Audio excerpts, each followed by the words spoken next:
sé si en algún momento, bueno, sí, presentador sí, porque estuvo de hecho en un programa espectacular en IBC y por ahí creo que viene una sorpresa que no voy a adelantar.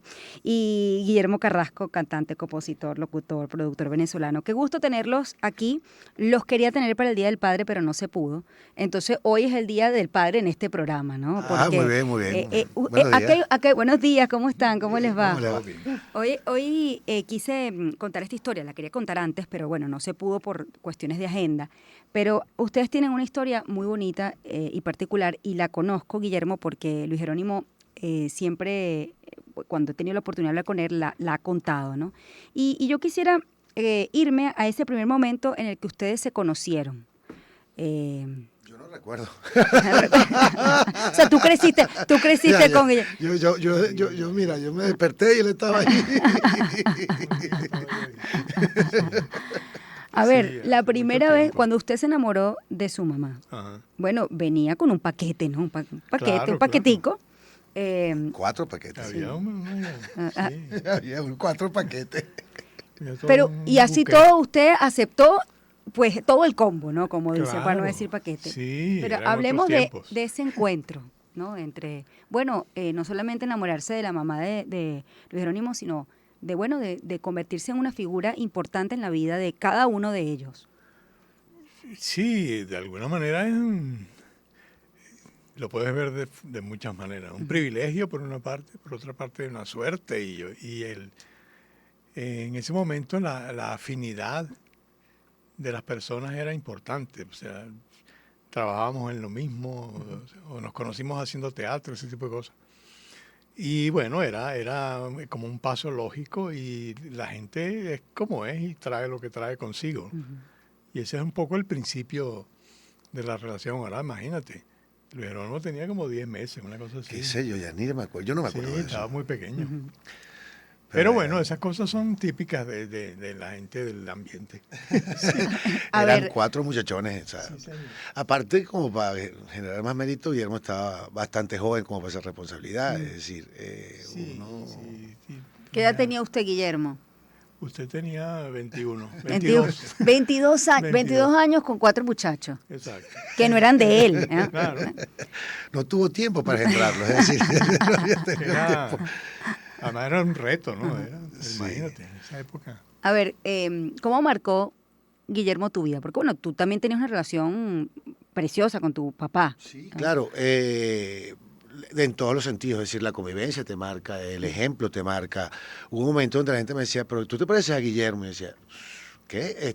Ujú. Tiene que ver con los gestos o con actitudes, Algo ¿no? de eso, me ¿No? imagino. Otra Entonces, razón no hay. exacto, no, nos No consigan lo sé. parecidos, yo le que no había.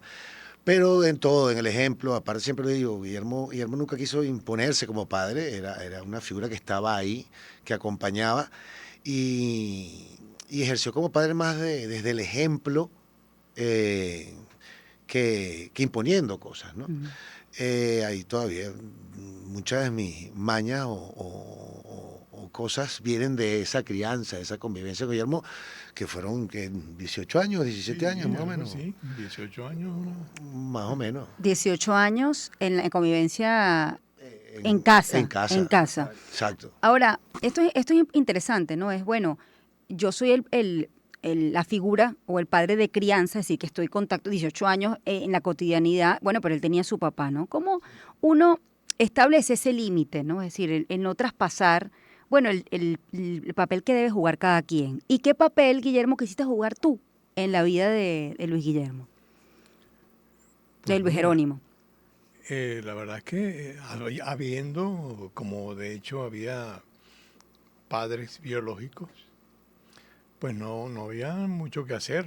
Era simplemente dejarse llevar por las situaciones y estar como adulto, en todo caso, tratando de que lo que hicieras no fuera una mala señal o una enseñanza equivocada o qué sé yo. Ese tipo de cosas. Tratar de tener una conducta más o menos razonable y cuando hiciera caso, porque cuando hiciera falta, mejor dicho, el asunto de la convivencia es todos los días, pues. Entonces hay una rutina, hay unas cosas que suceden que se van dando de acuerdo a la relación y al tipo de persona y qué sé yo. tratando de que fuera lo más natural posible, ¿no? Yo creo que esa sería una buena definición, porque otra cosa no cabía, ¿no? Imposiciones y dictatoriales y ese tipo de cosas, no. A veces a la defensiva, a veces, porque claro, 4 contra 1 siempre estábamos se la vio negra. Era rebelde este muchacho. Este era el menos rebelde. Sí. No. Por edades creo que el más que se adaptó fui yo, ¿no? Era el más joven. Claro, Pero, claro. pero le tocó, por ejemplo, con mi hermano Max la parte más complicada de la adolescencia. Era difícil. Sí, Max era complicadito. Pero Con el mismo Antonio. Antonio, pero cosas, por ejemplo, yo a veces estaba en mi cuarto de televisión y Guillermo llegaba a las 6 de la tarde y se me asomaba al cuarto y me decía cosas como, no estudies tanto, que te va una hernia cerebral y me voy a sentir culpable. Eran esos mensajes, ¿no? Entonces yo me paraba y me ponía a hacer el paro que estudiaba. Guillermo se comunicaba mucho por notas, por ejemplo. Si el jugo está vacío, boten el pote. O sea, una cosa que pues yo sí me recuerdo que le molestaba mucho era llegar a la casa, agarrar el pote de jugo y quedaba medio dedo. Entonces decía, tengo que volver a salir a comprar jugo. Dios mío, ¿por qué? Hubo una vez, incluso mi mamá se fue a trabajar a Colombia unos meses y él tuvo que quedarse solo conmigo, con Max, y fue como una conversa anterior. Epa, llevemos la fiesta en paz. O sea, si usted usa una cuchara, pásale el agua nada más. O sea, no dejemos que el fregaplato se desborde. Pero siempre fue desde el humor, siempre fue desde la paciencia, siempre fue conversado. Eso, no había imposiciones, ¿no? Pero con el ejemplo también. Uno llega, Mucha esta pregunta es compleja, ¿no? Tú llegas a querer a alguien que convive contigo y que tu madre además escoge por ti, porque tú, 10 meses, pues tenías tú, claro, a amar a Guillermo como un papá. Claro, pero incluso mi papá me lo preguntó alguna vez, ¿no? Entonces, ¿cómo separaba las dos cosas? Y yo me puse a pensar y creo que era un amor muy parecido. No se separa. Conviven. Exacto, y había un ingrediente más con Guillermo que era el del agradecimiento, porque tenía claro que fue una paternidad elegida, ¿no? Entonces había hay como cierto agradecimiento, aparte de la admiración y otras cantidad de cosas que lleva el amor, ¿no? Entonces es eso, pero convivieron felices la vida. Es más, eran amigos, se veían, mi papá iba a la casa. En casa de mi abuela éramos los tuyos, los míos y los nuestros. O sea, iba el ex esposo de mi tía, el esposo de mi tía. Mi abuela buscaba a los hermanos de mis hermanos para Una llevar a la familia playa. con mucha apertura. Sí, mucha apertura. sí, Ahora, absolutamente. le hago la misma pregunta a usted, Guillermo. Uno logra querer a un hijo que no es de uno como si fuese su hijo. Claro. Es un amor, digamos, parecido a ese amor de una relación biológica. Sí, yo no tengo hijos biológicos, o sea que no puedo compararlo. Pero sí, yo supongo que sí, es cómo se desarrollan las cosas, ¿no? Las cosas son como dicen, como terminan, no como acaban, no como empiezan, mejor dicho. Y entonces es un poco eso, vas adaptándote también en un aprendizaje. Yo estaba aprendiendo también a hacerlo y a ejercer cuando tocaba de padre y a retirarme cuando no tocaba y a hacerme a un lado o estar presente. Esas cosas las vas aprendiendo con la vida y la cotidianidad. Y claro, son muchos años y se desarrollan grandes afectos. Y ahora que estamos racionalizando todo esto, de alguna manera explicándolo en público, pues uno encuentra a veces con mayor facilidad que otras las palabras para decirlo, pero sí, era una cosa natural, o sea, tratando de ser naturales y como dicen ahora, normalizando la situación que era. Yo tengo entendido que usted fue determinante en que este señor haya decidido estudiar actuación y, convertirse en actor. ¿Así fue?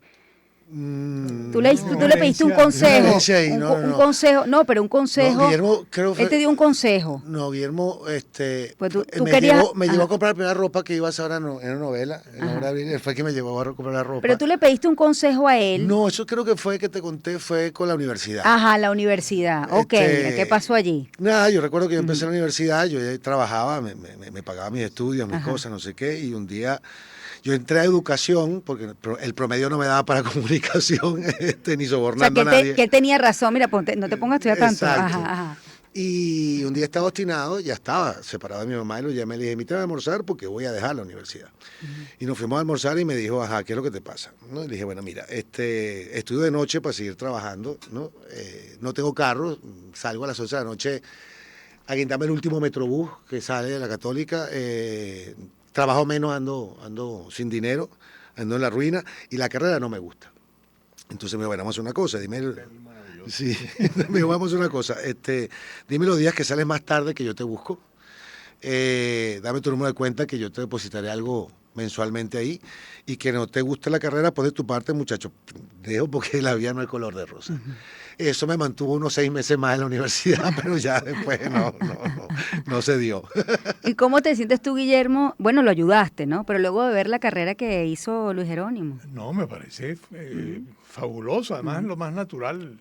Su papá era actor, su mamá trabajaba en teatro, dirigía, escribía. O sea que no podía ser médico. Lo raro hubiera sido que hubiera sido médico. Músico no lo logró. Eso dependía de otras cosas. Sí, hay unas carencias físicas. Sí, ya ahí estaba lo biológico ya ahí, Claro, los genes, por sí, supuesto, eso estaba allí, ¿no? Una Eso marca indeleble. ¿Qué te ha enseñado, Guillermo, o qué te enseñó Luis Jerónimo? Y Luis Jerónimo, ¿qué te enseñó Guillermo y que definitivamente dejó marcada tu vida? Voy con usted, Guillermo. Imagínate, esa es una pregunta profunda. ¿Cuánto dura el programa? Bueno, me queda 1 minuto y me dieron chance. Sí, ajá. señor.